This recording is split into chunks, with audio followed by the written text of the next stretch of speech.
చిన్నవాడను నేనే, తల్లి గర్భమును మొదలుకుని నీవే నాకు ప్రాప్తుడవైనావు. తల్లి గర్భము నుండి నన్ను ఉత్పాదింపజేసిన వాడవు నీవే. మన తల్లి గర్భములో పుట్టింది మొదలుకుని అనుదినము మన భారాన్ని ఆయన భరించేవాడు. ఆయన మన కష్టాన్ని ఆయన భరించేవాడు.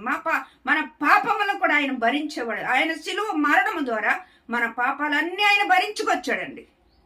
నీ పాపములను విడిచిపెట్టావా? మారు మనసు కలిగిందా? పశ్చాత్తాపడ్డావా? దినదినము వాక్యంతో దేవుడు మాట్లాడుతూ ఉన్నప్పుడు ఆ వాక్యానుసారంగా మన పాపాన్ని దినదినమును కడుక్కుంటున్నామా? డస్ట్బిన్లో డస్ట్ పోగాడినట్లుగా మనము కడుక్కోకపోతే మన హృదయంలో పాపము పోగొడుతూ ఉంటుందండి. వాక్యమే మన హృదయములను శుద్ధీకరిస్తుంది. వాక్యమే మన హృదయాన్ని శుద్ధపరుస్తుంది.